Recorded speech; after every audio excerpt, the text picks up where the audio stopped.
Selamat malam, salam sejahtera. Aku nak kongsi dengan kamu semua apa perkara terkini yang berlaku kepada Najib yang semua orang nak tahu. Najib dikabarkan baru-baru ini mengalami sakit yang teruk dan ada juga yang mengatakan bahawa beliau beberapa bulan yang lepas hampir kena stroke. Itu yang dikenakan oleh peguam Najib. Hari ini peguam Najib juga mendedahkan bahawa Najib tidak ceria. Muka seperti udang kena bakar, kata Safi. Aku fikir dua perkara ini boleh kita ulas.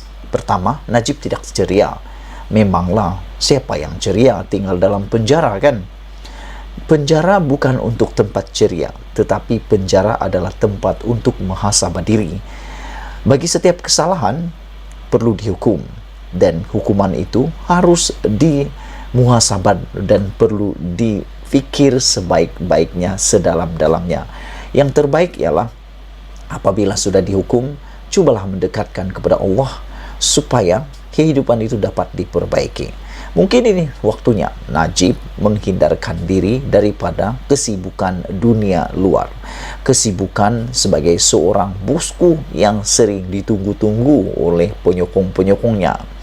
Memanglah dalam penjara siapa yang berceria? Tak ada satu orang pun yang boleh ceria dalam tinggal di penjara.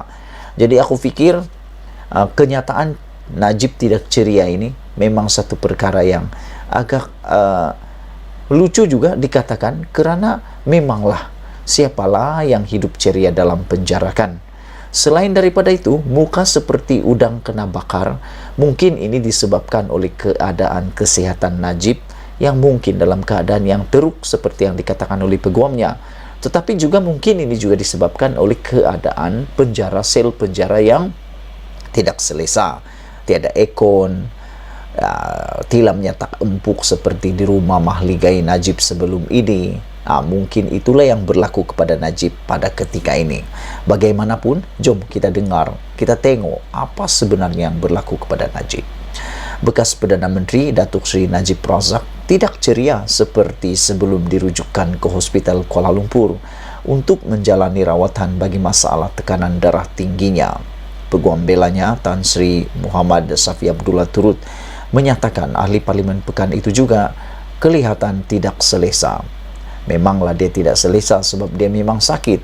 Lagi pula sakitnya itu dikatakan mempunyai ulcer di perut. Beliau tidak kelihatan seperti biasa, tidak ceria seperti selalu. Beliau tak pucat, tetapi riak wajahnya lebih kepada tidak selesa. Aku fikir memanglah itu pandangan daripada peguam Najib. Adakah itu untuk meminta simpati seperti yang dinyatakan oleh netizen? Aku pun tak pasti, aku pun tak berani kata, sebab orang sakit ini jarang sekali nak minta simpati, sebab memang keadaannya sakit. Tengok saja pun kita dah sakit, belum lagi menanggungnya. Begitulah yang ditanggung oleh Najib mungkin. Isnin lalu keadaannya lebih teruk. Mukanya merah seperti udang kena bakar, katanya ketika ditemui media selepas tamat prosiding sebutan kes penyelewengan dana 1MDB di Mahkamah Tinggi di sini hari ini. Najib, 69 tahun yang sedang menjalani hukuman penjara, sedang dibicarakan terhadap 4 pertuduhan menggunakan kedudukannya mendapatkan suapan berjumlah RM2.3 bilion daripada dana 1MDB dan 21 pertuduhan pengubahan wang haram membabitkan jumlah sama. Najib didakwa melakukan perbuatan itu di Islamic Bank Berhad, Bukit Keun di sini antara 24 Februari 2011 dan 19 Disember 2014, manakala bagi semua pertuduhan pengubahan wang haram di antara 22 Mac 2013 dengan 30 Ogos 2013 di lokasi sama. Bekas Menteri Kewangan itu berdepan hukuman penjara sehingga 20 tahun dan denda sehingga 5 kali jumlah atau nilai sopan atau 10,000, yang mana lebih tinggi jika didapati bersalah.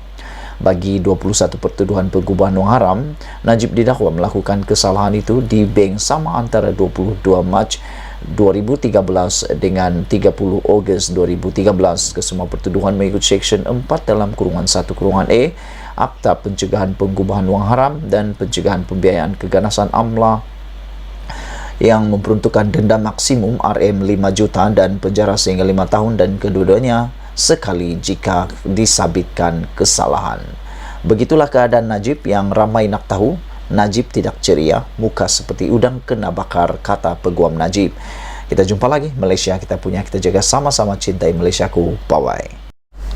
Saudara penonton sekalian, rata-ratanya majoriti rakyat Malaysia ingin pilihan raya umum ke-15 diadakan setelah tamat tempoh penuh penggal Parlimen ke-14 dan ingin Ismail Sabri Yaakob kekal sebagai Perdana Menteri dalam tempoh itu. Ini sudah pasti akan meningkatkan lagi keterdesakan Zahid, dan saya percaya beliau akan memikirkan kemungkinan menumbangkan kerajaan pimpinan Ismail Sabri dengan bantuan ahli-ahli Parlimen Barisan Nasional yang bersimpati dengan kluster mahkamah.